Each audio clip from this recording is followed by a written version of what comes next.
gentlemen, we've got OjyOkpe here, and she's a lady in red. We'll go straight to it. No, I refuse. Good morning. No. What happened now? Joining us now is Ojinika Okpe, the queen of Umukwata. Now we can start. Look at this man. Good morning, you. And you are adding your mouth into the thing. We will not take this. You never saw it coming. Well, I did see it coming. Good morning, Ayo. How are you looking, lovely lady in red? I'm wearing your favorite color. I actually watch it. I'm like, I have to watch this. Good morning, our international correspondent. You know, I missed you and your viewers missed you too. Really missed you. Don't go away for too long. All right, we're missing Dr. Abati today. Good morning, Rufai. Rufai on fire. Shall we start the show? Go ahead. Well, all right. Well, good morning to you, viewers. Let's begin what's trending in Rivers State, where we're following reactions to the local government elections held over the weekend after casting his vote. Former Governor of Rivers State and Minister of the Federal Capital Territory, Nyesom Wike, revealed that the emergency rule declared by President Bola Ahmed Tinubu will officially come to an end on September 18th. The announcement, which means suspended Governor Siminalayi Fubara will return to office, has already elicited reactions. Let's take a look at the video before we take some reactions. So we're very happy that this election has, at the end of the day, that have been conducted very peacefully and successfully. I do know that by 18th of September, that the state of emergency will expire, and then that will mean that the state governor and the state assembly will come back to their job, and they will have representatives at the grassroots level. Remember, the Supreme Court had nullified the other election, and so if this election was not conducted, it will mean that there will be no representative at the grassroots level, which would not be, acceptable by the people of Rivers State. So, having done this, then the coast is clear for the state of emergency to be lifted, meaning that the local government has representatives, the state government has its own elected representatives. So, we are good to go. All right, Rivers State has been on the phone burner. They're calling him Lord Wike. Rufai, I'll take the street before I come to you.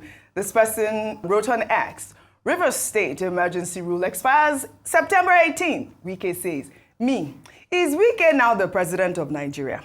Why is he the one asserting when state of emergency will expire in Rivers State? In Nigeria, impunity thrives and the rule of law is turned upside down. A glaring example is the judiciary's contradictory stance on local council elections. When an elected governor conducts a local election, the courts swiftly declare it illegal, undermining democratic processes. Yet, when a hand-picked unelected sole administrator orchestrates the same election, the courts turn a blind eye, endorsing this blatant violation of democratic principles. How can a sole administrator, devoid of any electoral mandate, be allowed to conduct elections in a supposed democracy?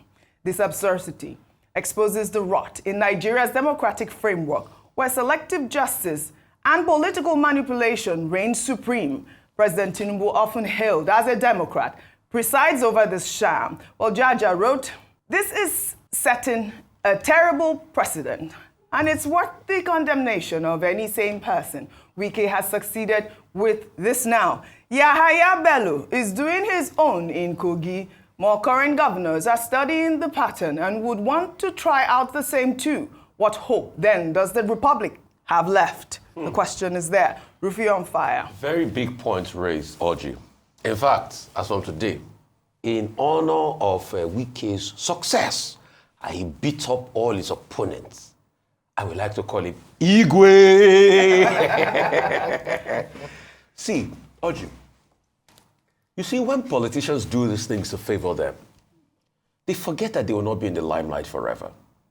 I keep talking about Vincent Ogbulafo. He said PDP will lead for the next 60 years. Today, PDP is no longer in the limelight. The court ruled in his favor for the same thing he's doing now. Last year, the Supreme Court. The same Supreme Court has been mute over the determination of the case of a state of emergency. You heard Sumner talk about many other cases as regards that. Then the next thing, they rush up to the results. And you are hearing Wike now determining for the federal government when the state of emergency will be over. Because everything was orchestrated. Like they said, in fact, it was to save Fubara because he wanted to impeach Fubara. Yes. Then they brought out the results. Results where Wike as a candidate or the candidate of the PDP in Obiakpo got 328,000 votes. In fact, that candidate is even more popular than Wike himself. Because before we started using beavers and scrutiny in the election, in 2019 election, I think Wike got 281,000 in Obiakpo. So this local government candidate is beating Wike in Obiakpo. He's beating everybody possible. He's even beating President Tinubu's record collectively in the states. And you think the people are not watching. For the Nigerian people out there watching, when we will talk about the story of our democracy, we will ask questions from the judiciary, and the role they played would also matter. All right. Like Fela said many years ago, is this democracy or demonstration of grace? For the Nigerian people out there that spilled blood, people like Ambassador Musbau that lost his sight after June 12 happened in 1993. All right. Cry no more, because at some point we will get it, but not today. Democracy suffers. All right, then. Well, let's now take a moment to look at a heartbreaking story. Phyna, the winner of Big Brother Naija Season 7, has announced the death of her sister, Ruth Otabor, who passed away following a trucking accident. The incident occurred on August 14th near Auchi Polytechnic in Edo State, leaving Ruth with severe injuries, including an amputated leg and other head and hand injuries. The Dangote Group, whose truck was involved in the accident, had previously pledged to provide comprehensive medical care and compensation to support her recovery. Despite the company's pledge, Phyna confirmed her sister's death through a legal document she posted on Instagram. On Sunday, August 31st, the family has requested privacy to grieve and stated that funeral arrangements will be communicated to the public later. The Dangote Group has released a statement, and it reads, "We are deeply saddened by the passing of Ruth Otabor, who was injured in the recent road incident involving one of our trucks in Auchi, Edo State. On behalf of the entire Dangote Group, we extend our heartfelt condolences to her and her family, friends, and loved ones at this difficult time. Since the accident, our officials and insurance partners have been by her side, covering all financial and medical costs and supporting her family. Arrangements had been made for her to be flown to India for advanced treatment, pending medical clearance from her doctors. Sadly, despite these efforts and Ruth's brave fight to live, we lost her today. At Dangote Group, safety, accountability, and compassion remain the core of our operations. We remain committed to strengthening our safety systems and supporting those affected in moments of tragedy. May God grant her mercy and eternal rest." This was signed by the management of Dangote Group yesterday. I received this statement. But this is such a heartbreaking story, Ayo. This story has been trending for weeks now, and the conversation is out there. But it's good to see that the Dangote Group has taken responsibility. They have been by her side. And Phyna, I believe, said her sister has 2 children. I believe that the Dangote Group also have, committed that they will take care of the family and hopefully the children as well. Ayo. Okay, so I'm really sad that this story ended this way. Yes. When Dangote Group took responsibility for her health care, following the campaign done by her sister, Phyna, original name Josephina Otabor, the Dangote Group had come out to respond, saying that they were going to do everything within their power to ensure that they looked at her sister. Now, unfortunately, following that, even though they'd also come out to say that they were willing to take her to India to get her legs, at least to give her the best health care, she succumbed to the cold hands of death, and we mourn with their family. They are currently mourning, and they say that they want some privacy, at least to honor the dead. I think this throws more light around responsibility and the state of the people who are behind vehicles in our country. We have to look at what caused it in the first place. Young girl in Auchi, truck driver. There are concerns around whether or not his ability to, or whether he was supposed to be driving. Mm-hmm. A lot of these big organizations outsource these contracts to certain contractors who would present all the papers rightly. But because we live in such a corrupt society, some of these things are not accurate.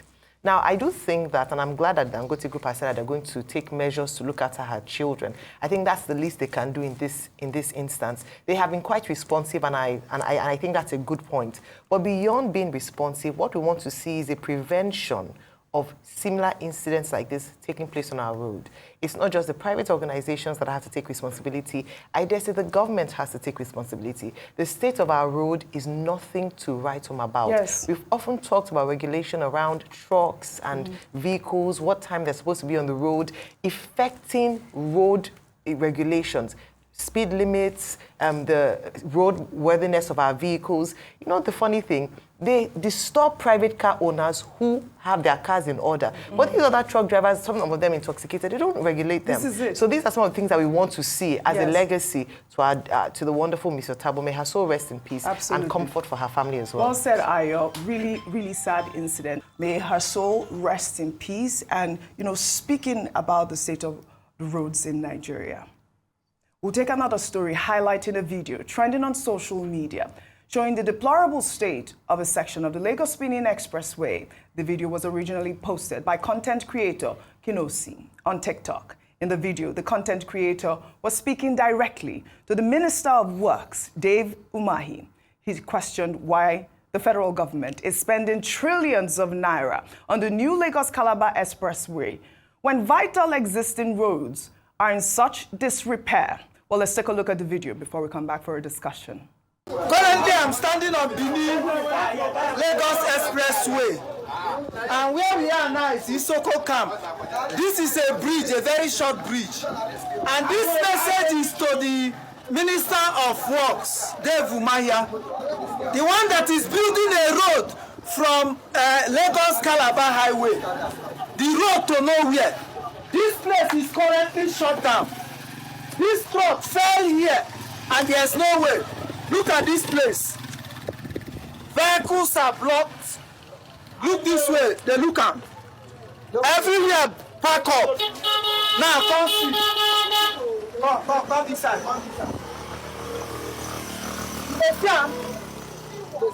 You dey see river. You dey see a river. Bridge. Come see this one. Come see the other side where the mountain. You dey see am? Dey show abi? This na expressway where we get minister.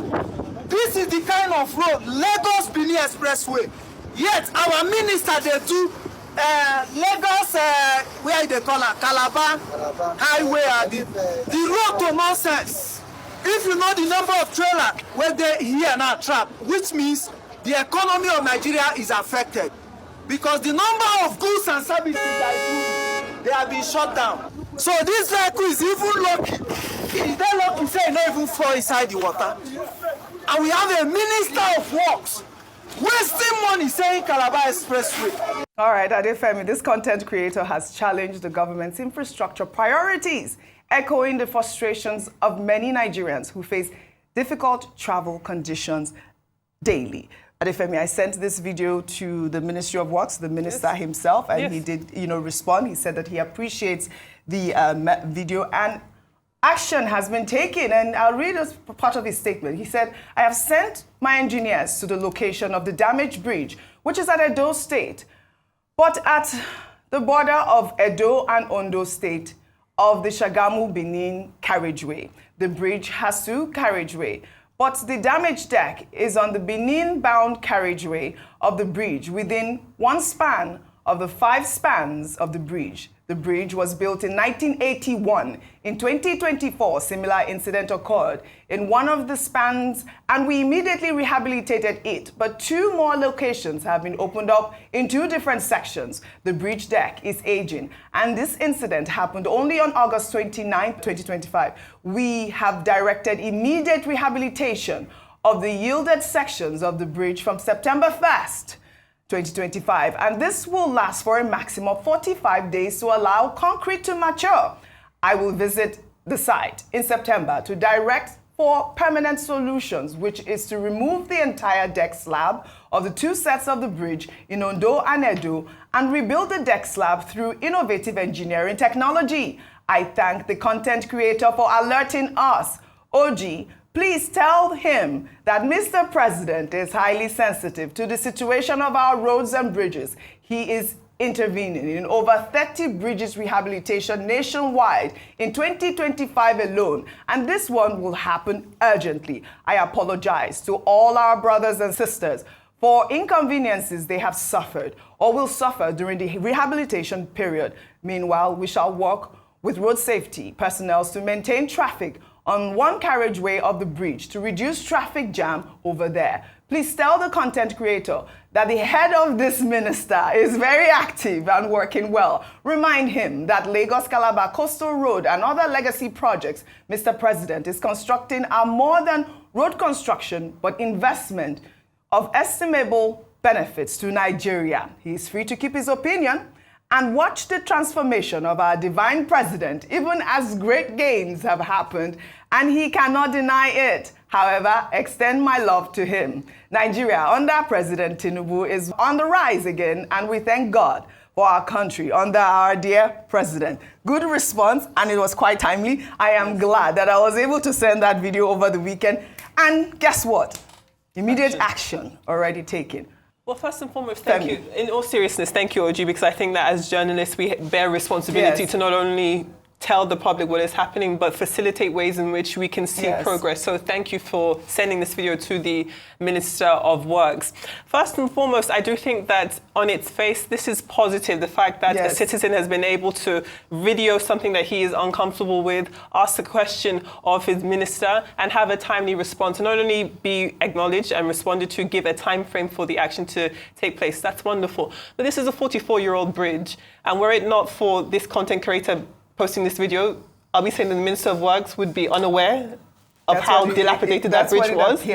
Because I think that that goes to his questioning, the questioning of the content creator. Why did it take him saying so? Why don't you already know that? And yes, people can appreciate you bringing out the different, the graphics, letting us understand the stretch of road, what part of the road it affects, but it still doesn't really address the issue, which is how did it get this bad? How did it get this and why did it take him saying something before you knew that there was work to do? This is the issue, because you have to be a minister in more than just title, in more than just power, in more than just salary, or whatever the case may be. You have to be a minister in action before the citizen has to call on them. So on its face, we welcome what the Minister of Works had to do, but I do think that this is something that he should actually personally be unhappy with. I really appreciate your point, and which is quite valid. And at the end of the day, it's good that we see government officials reacting and responding to citizen questions and not condemning them. And hopefully we need more videos like this, and that's the power of social media.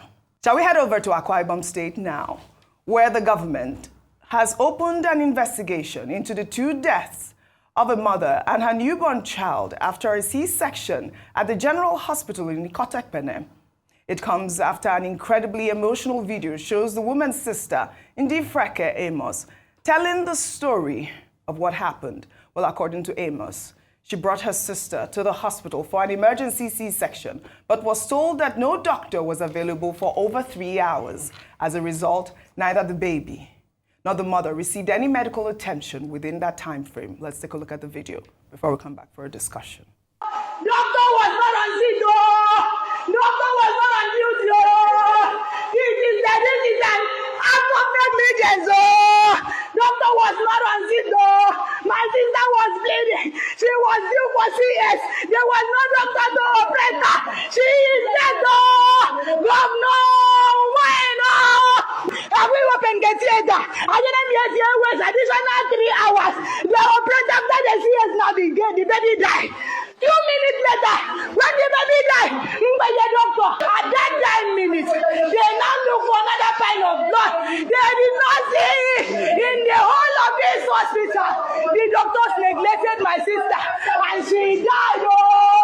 Doctors of General Hospital, no doctor was on sick to operate her. As at when due, she wasted additional 3 hours. Every evidences are on my phone because I was recording everything. Pastor Umahi, no come and help us. Even Umahi, Jesus, my sister is dead. I am not my sister. I feel like running my road. Oh, I Ayo Rufai, Adefemi, my heart broke when I saw this video, and I'll take some reactions. This is from Africa Must Be Better. Wrote on X, our hospitals are not being cared for anymore. No proper supervision, no adequate funding. While ordinary citizens die in pain, our leaders travel abroad for common medical tests. How many mothers and children must we bury before they realize that neglecting our health system is mass murder in slow motion? Well, Mercy wrote, my heart breaks for the mother and her newborn. No one should lose their life waiting for care that should be guaranteed. This is a tragedy that exposes the failures in our healthcare system. Rest in peace, both souls. In a statement, the Akwa Ibom State government said, in part, His Excellency Umo Eno deeply sympathizes with the bereaved family and has directed the Honorable Commissioner for Health to immediately set up a high-powered commission of inquiry comprising medical and legal experts to establish the circumstances surrounding this tragic incident and recommend measures to prevent future occurrences. In a similar vein, a woman lost her twins after she was unable to raise 28,000 naira. The woman's journey began after she was spotted by a good Samaritan, Joy Ondeku, walking the streets of Abuja looking for the money. Ondeku offered to help, paying the 28,000 naira and even bought items for the twins. Unfortunately, Ondeku's kind gesture came too late. The woman's babies had already died in her womb and showed signs of decay upon delivery. God was the best, please. I'm so sorry. I can't think that I will see you out my spirit. I'm so sorry. No, it's okay. It's okay. It's okay, please. Oh my God, please. Is it since I'm feeling as a limit, I don't have the money to confirm that they have already died inside me for some days. They are beginning to begin to do things. Jesus. My husband is he's a good man and he's a responsible man. It's just that when you don't have opportunity of something in life, to look as if you are not a responsible person. So sad, Ayo. 28,000 naira. Yeah. No, I totally understand. It's very emotional and it's very sad, and I hope that the emotions will provoke action. But unfortunately, we've seen this many times, and we often say that the sanctity of human life in Nigeria, we don't respect that anymore. I think we've seen so many deaths and so many, irresponsibilities that it's now become normal. We become desensitized to this. So we see this, and the best we can say is, Umahi in Yoruba parlance, which is, so sad, and then we move on to the next. Back to back, we've had 3 terrible stories and 3 terrible deaths of young people that are preventable. I think that's the key word, that they are preventable. And like an ex-user said, until we begin to treat these cases as murder, as they ought to be, we won't see any changes. For instance, in the healthcare service, the doctors who were derelict in their functions, who were not available, or whoever the manager was, ought to face court actions for negligence of duty that led to death in the cases that we identified, especially in the case in Akwa Ibom, where they said that there was no doctor on call. They called many times. That was a preventable death, and sometimes for family members who lose loved ones in these circumstances, it is more painful. It is more sad. Now, looking at the Nigerian picture as a whole, it is sad that the UN says Nigeria accounts for over a quarter of the world's maternal mortality deaths in a year.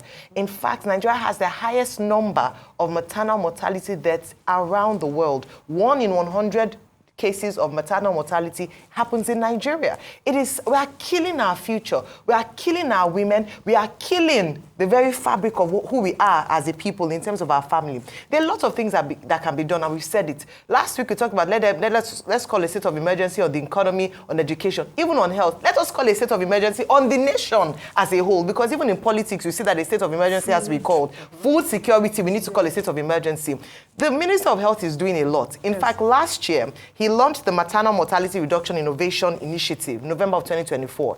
And in response to the high rate of deaths that are preventable, particularly maternal mortality deaths. But we can see that it hasn't yet affected, the effect of it hasn't been felt. I'm glad that we're taking action towards this, but I believe that if we're not careful, the state of our healthcare will be comatose. We will continue losing people because of money, poverty levels, and because of the responsibility of people who are supposed to manage the healthcare of our nation. It's very sad. I mourn with those who have lost their loved ones, and I thank all those who, in their magnanimity, have given money out of their private funds to look after people. It's a sad story to be a woman in Nigeria, and you go into the labor room praying because anything can happen. This is not the case in other parts of the world. We've normalized bad things, and we need to fix it. This is good. Thanks for sharing that, Rufai. So the question is, why will a woman even look for 28,000 to get into hospital if we have a system where we have insurance, where people can, whatever means, buy insurance over a period of time and should be able to cover childbirth? So that's where you see that we have a dysfunctional medical system. As long as you still have out-of-pocket payment where you can still put money out and you don't have insurance, then nothing will work. Insurance for the poorest of the poor. The state governor that is now saying he's sad about what happened on high-power delegation, are they telling us that till today they don't know the names of the doctors that are supposed to be on duty and they should be called out and shamed? And at this point in time, NMA should be thinking of sanctions against those doctors. Yeah, they said they will investigate. So hopefully after the investigation, we'll bring it up. See. Yes. Every hospital has a chief medical officer or a director. Every ward shift has a roster. Yes. There are doctors on that roster. Absolutely. By today, we should be hearing that actions had been taken. And it also goes to Umahi that wants us to celebrate him that he did road that people complained about. Oji, let's stop this. Let's stop disturbing ourselves with all these things our leaders want us to do. A road has been built since then. Didn't Umahi deem it fit to carry an assessment on the state of most of the roads in this country? So is it TikTok content creator that should be telling him that a road has gotten so bad that you can see the water underneath? And a truck, so it took a truck to fall there before Mr. Umahi understands. And so when you sent him a video, he quickly went to do it so that he will have a reporter say, I've done the road, and so that we should say, Minister Umahi, let me clap for you.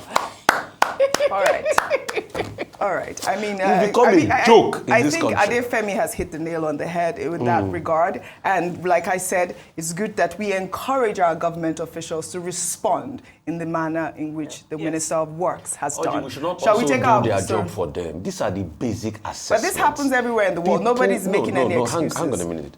People are supposed to carry out assessment of the integrity of roads and be one step ahead of the game. Absolutely. After a TikTok presenter reviewed this about a week ago, you're not just going to do the road. Yes, thank you for responding. Yes. But should we be the one to remind you?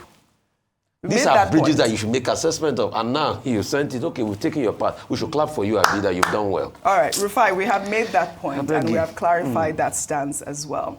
Shall we now take our story under milestones? Well, President Bola Ahmed Tinubu has offered his condolences to the Nigeria police force following the death of Solomon Egeato Arase, the 18th indigenous Inspector General of Police, who passed away on Sunday at the age of 69.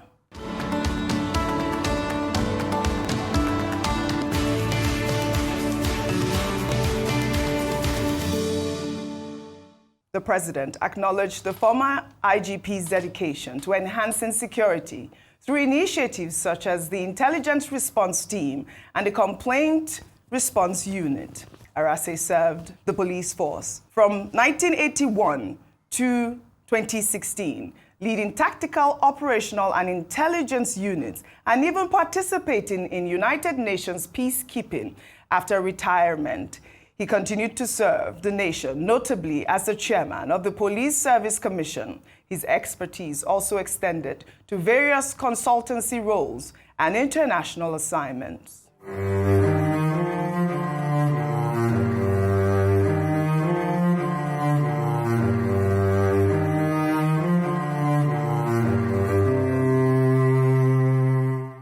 In his message, President Tinubu reflected on Arase's distinguished career, stating, "I pray for the peaceful repose of the soul of this dedicated security expert whose experience and contributions will be deeply missed by our nation.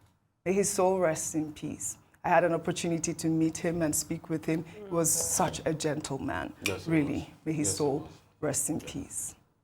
More on the milestones. This time is a celebration. President Bola Ahmed Tinubu has sent his well wishes to the Bishop of the Catholic Diocese of Sokoto, Reverend Matthew Hassan Kuka, on the occasion of his 73rd birthday.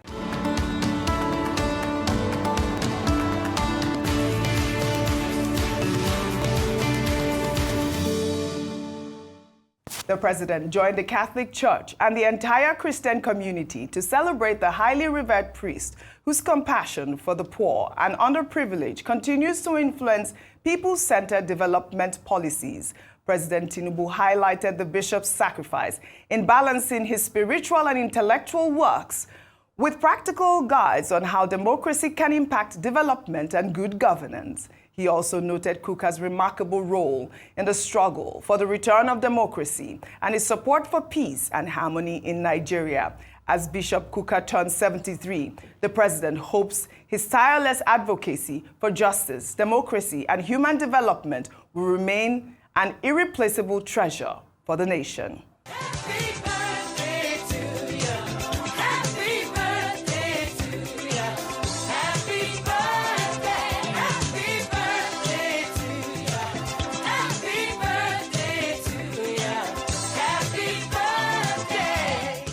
All right, happy birthday to Bishop Matthew Hassan Kuka. I wish we had more time on what's trending today. I had other milestones. I hopefully will bring it in tomorrow. And of course, the winner of the Miss Universe competition from Anambra State. Hopefully we'll bring that out tomorrow. I'd like to thank you all for your great analysis, as always, on what's trending today.